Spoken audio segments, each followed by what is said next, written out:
Selamat siang Young Leaders. Saat ini rekan saya Hani akan mewawancarai perwakilan dari organisasi Yayasan Habitat for Humanity Indonesia tentang arti rumah. Silakan rekan Hani. Oke, terima kasih rekan Siti. Ya, Young Leaders, hari ini kita kedatangan tamu istimewa yaitu Bu Fiel, perwakilan organisasi Habitat for Humanity Indonesia dengan tema arti rumah. Selamat siang Bu Fiel. Di sini kami memiliki beberapa pertanyaan. Tolong dijawab ya.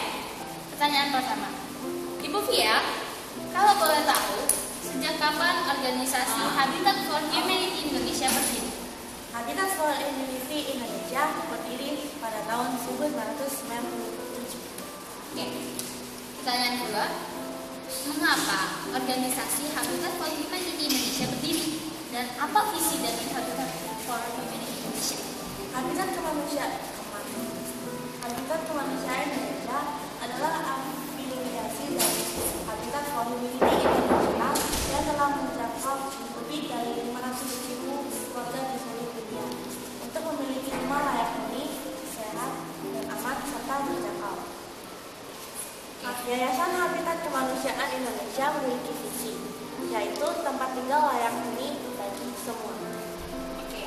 Yang ketiga, sejak berdirinya Habitat for Humanity Indonesia, ada berapa banyak sih keluarga yang sudah dibantu?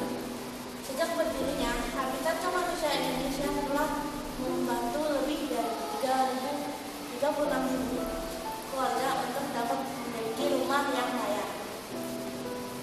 Oke, lalu di mana saja keluarga-keluarga yang Habitat for Humanity Indonesia ini, organisasi ini bantu, itu arah-arahnya ada di mana saja?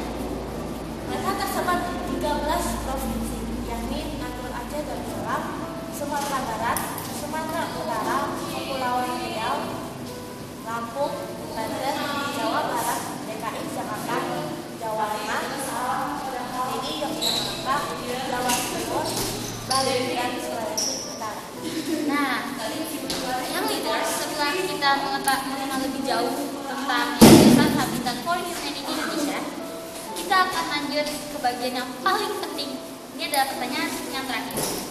Bu Fiel, kata kebanyakan orang mengatakan bahwa rumah hanya sekedar tempat tinggal.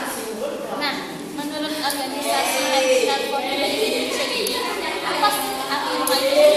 Dan kalau ada banyak, tolong dijelaskan lebih dalam. Rumah itu bukan sekedar tempat tinggal, tetapi juga sebagai tempat yang dapat memberikan keamanan dan kenyamanan secara jasmani dan rohani, serta melindungi diri dari terpaan alam. Melalui perumahan yang layak dan bersih dapat berdampak positif pada air sebagai vital kehidupan, sehingga dapat mencegah penyebaran penyakit seperti demam berdarah, malaria, tuberkulosis, dan tempat untuk memberantas kemiskinan dan kelaparan. Perumahan yang baik memiliki nilai yang lebih tinggi, berfungsi sebagai pelindung terhadap inflasi dan menyediakan fondasi yang aman bagi kegiatan-kegiatan yang menghasilkan pendapatan.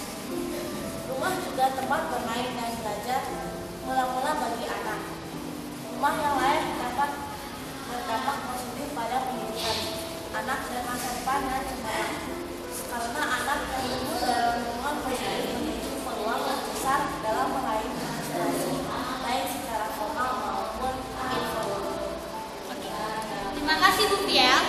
Nah, Young Leaders, dari tema hari ini kita dapat mengambil kesimpulan, yaitu bahwa rumah bukan hanya sekedar tempat tinggal, tetapi juga untuk melindungi dari penyakit, tempat bermain anak-anak, belajar anak-anak, tempat pertumbuhan anak-anak, dan perlindungan terhadap inflasi. Oke, sekian dari saya kembalikan ke rekan saya. Terima kasih kepada rekan Hani. Young Leaders, itu tadi wawancara kami tentang arti rumah bersama perwakilan organisasi Habitat for Humanity Indonesia. Stay tune terus di Ehipasiko Radio School. Come see and prove it. Dan Young Leaders, berjumpa lagi bersama saya Dewi Shedelvi dalam acara talk show teknologi yang akan dibawakan oleh rekan saya Paramita Devi. Silakan Paramita Devi. Terima kasih Dewi. Sekarang saya sudah bersama Humas Iser yang bernama Jody Kurniawati. Selamat pagi Pak. Saya ingin mewawancari Bapak tentang Ultimate Slim. Pertama, apa kelebihan dari menghadirkan S7 yang memadukan kekuatan dari Ultrabook serta kelembutan layar sentuh sebagai penyempurnaan dari sebelumnya. Berapa lama daya tahan baterai? Kurang lebih selama 6 jam jika dipakai full. Kalau ketebalannya itu Sangat tipis, layar sentuhnya itu hanya 12 mm. apa yang membuat program Aspire S7 tangguh? Dia tuh tangguh berkat cover body berbahan kaca yang yaitu foaming Gorilla Glass 2 yang juga terbebas dari jejak dari tanah. Terus beratnya berapa? Beratnya itu ya 1,2 kilogram. Bapak kasih tahu dong kenapa kita harus beli Ultimate Slim Ultrabook. Wah, ada 3. Yang pertama itu adalah karena tipis, biasanya Ultrabook itu panas, tapi karena pendingin penyempurnaan di dalam laptop ini, jadi Ultrabook ini tidak panas. Terus yang kedua, fitur ini mengembalikan notebook dalam slim hanya 1,5 detik, sangat cepat, dan mengembalikan internet hanya 2,5 detik. Yang ketiga itu adalah secara cermat lampu di bawah keyboard akan menyala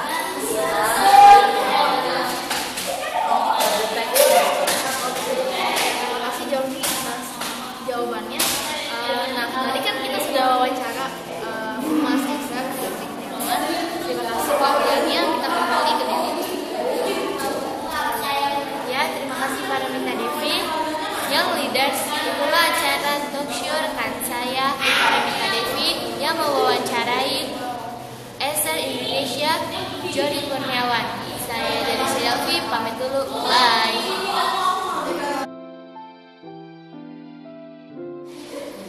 Selamat sore yang Leaders.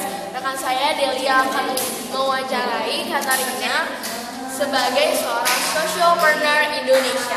Apa itu socialpreneur? Silakan Delia. Oke, terima kasih rekan Devi. Saya punya beberapa pertanyaan untuk Ibu Katarina. Apakah itu sosial entrepreneur? Social entrepreneur memang semacam microfiber, wirausaha sosial. Selanjutnya, pada periode keberapa Nahdlatul Ulama dikatakan mewakili wirausaha sosial? Nahdlatul Ulama dikatakan mewakili wirausaha sosial yang dirintis pada periode 1895 sampai 1945. Selanjutnya, kapan Anda semangat mempelajari wirausaha sosial? Ketika tahu bahwa Barcelona FC dan Bayern Munchen dikelola sebagai wirausaha sosial, bentuknya koperasi dan memiliki tujuan sosial yang kuat. Baik, kesimpulannya adalah wirausaha sosial entrepreneur umumnya merujuk pada orang, organisasi, atau lembaga yang memiliki tujuan sosial atau lingkungan yang hidup yang jelas, menggunakan kegiatan ekonomi atau usaha untuk mencapai tujuannya. Sebagai besar pendapatnya digunakan untuk mencapai tujuan tersebut.